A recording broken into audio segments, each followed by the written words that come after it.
Hello, everyone. So, an update on Venezuela. Donald Trump has released a statement about half an hour ago at time of recording. It says, the United States has carried out a large-scale strike against Venezuela and its leader, President Nicolas Maduro, who has been, along with his wife, captured and flown out of the country. This operation was done in conjunction with US law enforcement. Details to follow. There will be a news conference today at Mar-a-Lago. So it seems like this operation was a big success and was over quickly. US later revealed it was Delta Force involved in these operations. Remember, during this, we saw Chinook helicopters flying over the city of Caracas, shown here, shortly after and actually during US airstrikes against Venezuelan military targets. Now, I have some fresh videos for you from the United States airstrikes and the military landings in Caracas, in Venezuela. Firstly, an update on the strike at La Guaira port. So, these videos here have been shared by some sources as showing a tanker or other ship here being hit, where it looks more like warehouses to me. And given these secondary cook-off that we can see, more than likely ammunition storage being hit. At least that was my first thought, but then I did think the explosion may have been coming from in between the two warehouse structures. So it could have been a SAM or anti-ship missile system hidden here, which the US hit. It was hard to tell for certain, but if it was the warehouse that was hit, then the US must have had good intelligence of arms being stored here. However, the geolocation does show that it was more than likely the warehouse hit. Evergreen Intel on Twitter did the geolocation for it, putting it here. Now, looking at these warehouses, that narrow alleyway between them does look to be too narrow for a SAM system to be. So, ammo storage is definitely the most likely here, I think. Given this is a port here, I wonder if this may have been some hastily delivered air defense system that America was targeting here. Sent by Russia to bulk up Venezuelan defences, or maybe sent by Iran. It was mentioned a couple of weeks ago that Russia was sending an S-300 system to Venezuela. I wonder if this may have been it, or at least the missiles from it targeted, and that's why America hit this. These next videos I'm going to play without me talking. They show US helicopters in action over Caracas.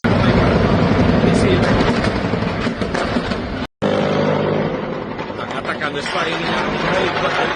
No se ve bien porque es de noche, pero ahorita sí se ve y lo que se no están acabando.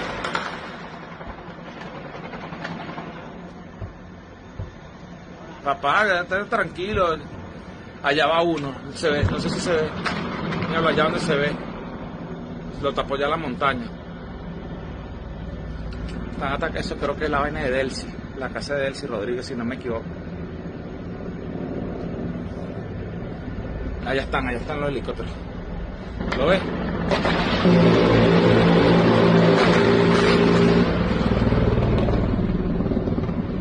¿Cómo le disparan, weón? Venga por aquí. So we saw earlier Chinook helicopters over the city. We now have confirmation of American helicopters engaging targets in the city as well. In the video, you could clearly hear the sound of miniguns engaging Venezuelan targets. And in the other two videos that we saw, we actually saw rockets launched, said to be Apache attack helicopters here, according to online Twitter sources.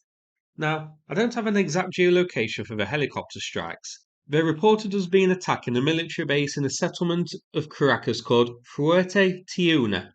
And as shown here, there are multiple bases in this area of Caracas, so it could be any of these getting hit by the Apaches. The use of Apaches over the city, though, is interesting as it does suggest that Venezuela's air defense was completely neutralized.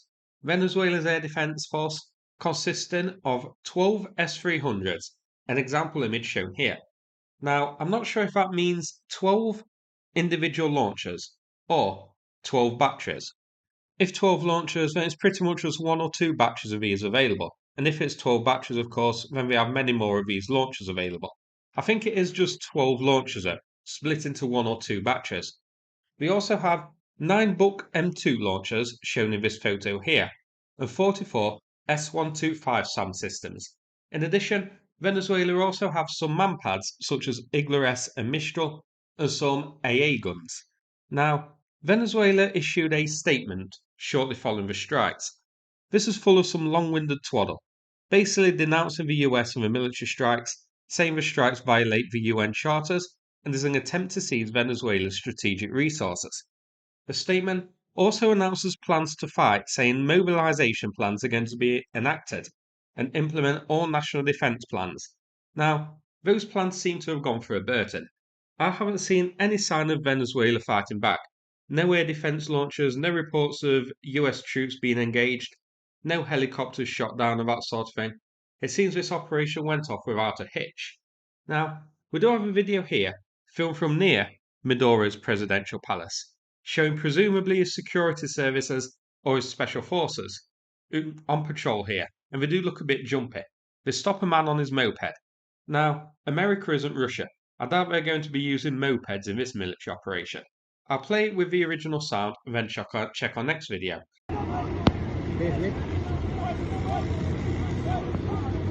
Mierda. Mira. Cállate, papá. Ay, papi, también chorreado.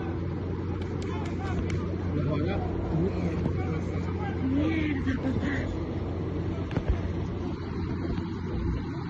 And here, a video showing an APC arriving at Maduro's palace for reinforcements. Now, call me Mr. Cynical, but I don't think this thing is going to do much good. It looks like it arrived here fresh from the 1950s. The palace is shown here on Google Maps. Presumably this is where Maduro was captured and where the solitary APC showed up to defend him. If this is all what was standing in the way of the US Special Forces, then it's no surprise the operation went off without a hitch. I'd fancy my rabbit muffin to be able to defeat this thing. Now, given the success of this operation and the lack of any real resistance, I think the US may have had Venezuelan generals on board here who agreed not to fight and mobilise and just let the US waltz in and remove Maduro from power. We do need to wait for more information though, but so far there hasn't been anything of fighting, no videos of gunfire from a palace, no SAM launchers or ground fire at US aircraft, no missiles fired at the US Navy ships. There seems to be little, if any, resistance at all. So, I guess the big question is, what will happen now? Who will step in now that Maduro has been outed? I assume some sort of election will take place, unless the military just take over. But who knows? Certainly, Defense Minister Vladimir Padrino of Venezuela has released a video following Trump's announcement that Maduro has been captured, and he's showing no signs of surrender. His video saying that Venezuela are going to resist the presence of foreign forces and will prevail. Now, that's quite unlikely considering US forces have already left here. I guess there is a possibility they may engage any American ships left in the area, but I very much doubt it. I think this is over. I think Defense Minister Vladimir Padrino's days are over. Venezuela, looking like there's no real desire to fight here. And there are also reports coming in now that the Venezuelan opposition parties are already mobilising to secure government buildings and work towards establishing a new government here. So, we definitely need to keep an eye on this area. Maduro and Venezuela at the time were pro-Russian, and Putin has now lost an important ally in South America. And given what happened here, I very much doubt the new president or leadership are going to get into bed with Putin and risk the same thing happening. I just can't see America letting the new leadership be pro-Russian. But no doubt about it though, legality and reasoning and that sort of thing aside here, this was definitely a very smooth military operation. In and out in 3 hours. And at the time of recording, 0 casualties. As opposed to Russia, getting bogged down for 4 years now. So that's it for this video. Hope you found this update interesting. If so, please click like and subscribe. I'd appreciate it. Now, I'm going to play a thank you message from Ronald about a fundraiser that we did recently for him. Supply equipment to his 3D printing factory, which is a part of. Big thanks to everybody who helped out. Thanks so much, and take care, everybody. Hello everyone, this is Engineering Supporting Group. I want to say thanks to Mr. Sachimimos, his channel, subscribers and especially donators. We raised the money and already buying and installed the supplying equipment for electricity. So our printers can work like 24/7. And from previous night and day we have good examination for them, because after almost 600 drones and 40 missiles which come to Kiev, we have not electricity, heating system, no water, cold and hot water. but we're still working. I will add some video after mine on. You will see some things from the guys who work in our band. Glory to Ukraine, glory to heroes.